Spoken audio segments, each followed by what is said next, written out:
Good afternoon, everyone. Welcome to the press conference from Mirra Andreeva. As always, please raise your hand if you'd like to ask a question. Mirra, nice win today. Could you just give us your thoughts on the match this afternoon? Yeah, I felt like I was playing great, and I knew that the match is going to be tough because I felt like she was playing super free and she was going for her shot. So my goal for the match was just to stay focused and also be aggressive. So I'm super happy with my level today. Just at the front here. Hi Mirra, regarding different quality shot. You said after last presser that you maybe overused your forehand slice and variety a little bit. Do you think you struck the right balance today? Yeah, I think that today I probably found a good balance between slicing and changing the rhythm with the forehand slice, but also I felt like when I had time, I just, was using my forehand and I felt like it was giving me a lot of benefits. I felt like when I had time, I was just going for my shot and it brought me a lot of also maybe 3 points or points when I just got an easier ball to finish after. So yeah, I felt like today was a better balance for me. Just here in the middle. Let me, when you see a lot of top seeds losing in the first couple of rounds and you go through the draw as well and you play such a tough opponent, is it something that during the match you think about? Does it have like are you afraid of a snowball effect? I know some players have spoken about it in press before.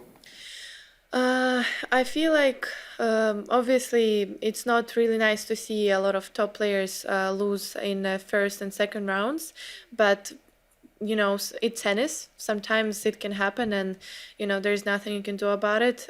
So me, I was just trying to focus on myself. I didn't have a thought that I don't know, maybe it's like a curse or something that it can go after me. So I was just focusing on myself, focusing on what I have to do on the court, and that's what I'm gonna focus on until the end of the tournament. I'm just gonna try and be the best version of myself every match I play. Behind you. Hi Mirra, congratulations today. Hailey's game is a little bit of a throwback style. Your coach, Conchita, knows all about that. So what advice did Conchita give you to deal with all the variation that Hailey came up with today? Yeah, basically she just told me to really stay focused and not to rush, like take your time and be patient. And yeah, as soon as you get a more comfortable ball, just, go for it and do whatever you want. Like if you feel like attacking down the line, go down the line. If you feel like attacking cross, go cross. But yeah, basically she just told me be patient because she's gonna cut the rhythm a lot, and sometimes she's gonna go for an amazing shot. So also like yeah, be calm and accept that sometimes things can go her way and things can go wrong. So yeah, my goal for today was also be patient, but also at the same time when I have a chance to step in and be aggressive. Charlie. Congrats. Do you, after matches, do you go on YouTube and watch the kind of few-minute highlights? And what do you think of those highlights packages? Do they give a kind of accurate reflection of the match, or do you sometimes watch and are like, I don't remember playing like that? I can say that before I used to do that.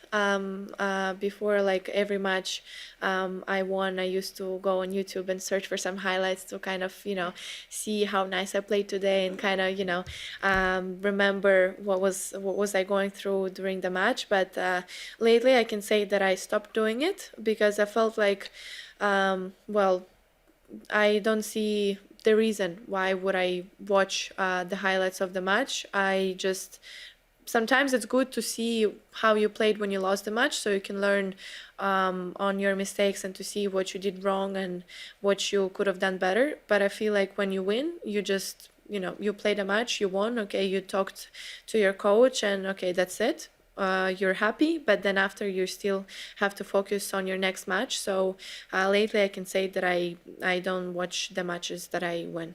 When you did they give, do you think, like an accurate reflection of the match generally? Honestly, I don't really know. Sometimes I feel like most of the times yes, but I remember I think last time I watched it was after probably US Open or Beijing last year. And I remember like one crazy point and I was like, okay, for sure it's going to be in highlights. But I'm like, what? after like I didn't see it in highlights, and I'm like, oh no, like this was almost one of the best shots that I've hit during the match, and they didn't put it into highlights. So I was like, okay, a bit disappointed, but in their defense, they put a lot of great shots from the match also. So yeah, I feel like sometimes it's also tough to choose all of the great shots and to put them into one short video. So yeah, I think that most of the times they do a good job. Just on that. Hi Mirra, congratulations on your win today. Your coach, Conchita Martinez, is a former Wimbledon champion. She also coached Garbine Muguruza, a former Wimbledon champion. Where do you feel like the biggest improvements she has made on your grass game, and how important is that experience going into the second week of Wimbledon? I can for sure say that she gave me more confidence.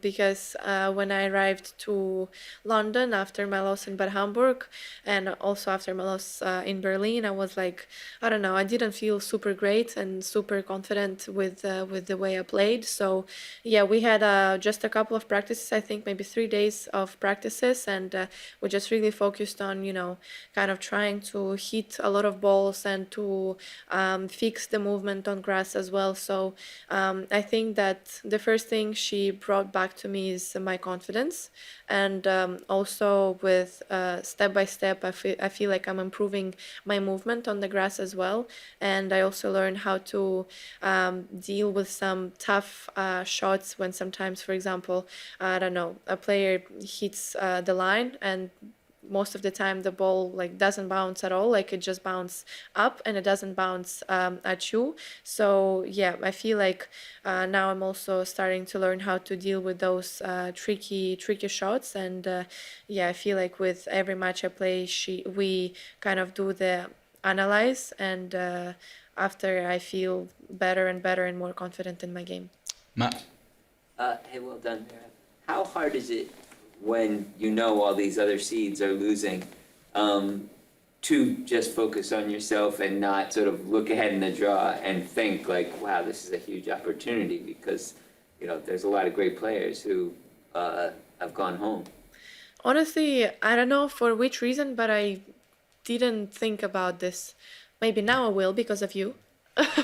But yeah,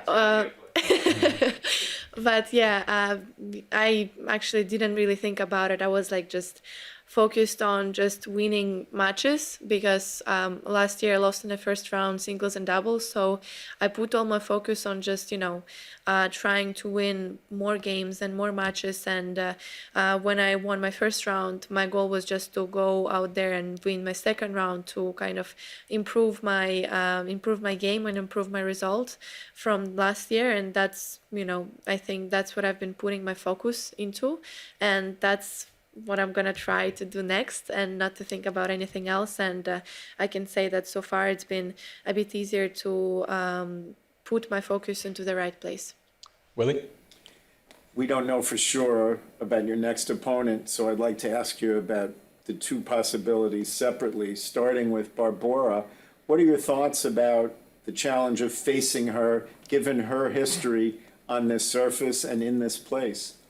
Yeah, obviously she's a great player. She's a two-time Grand Slam champion, so I feel like she's feeling pretty confident playing on the surface, and I don't know what is the score right now, but I saw that she was up in the first set, so yeah, we're gonna see how the match is gonna go, but I feel like doesn't matter who I'm gonna play, I'm just gonna focus on the things that I have to do on the court, the things that are gonna help me win matches. So for example, I'm gonna try and focus to be aggressive but also patient at the same time, and I'm gonna just, yeah, doesn't matter who I play, I'm just gonna try to be super focused as I was today, and I will just try to go for my shots, and yeah, my tactics are gonna be a little bit different, of course. It depends on an opponent, but my mindset is always gonna be the same.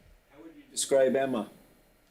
Well, Emma, she's obviously a super athletic player. I really like her as a person. I saw a couple of interviews and we practiced together a couple of times also. So I really like her as a person, and I like her as a player as well. We just played against each other once in Cincinnati last year. So we practiced on grass once in Bad Hamburg also, so I feel like she's a very dangerous opponent on grass as well. So after, I can say that I hope Conchita will do her job good, and she's gonna give me nice advices and good tactics, and we're gonna go from there. Bill? Congratulations, well done. Already in your great career, people say that you have so much insight into the game, just a sense of the game. We're asking players, of the other players that they've spoken to or played against, who do you sense are the one or two players who have the greatest insight, the greatest knowledge of the game? Current players or ex-players? Either way. Either way, okay.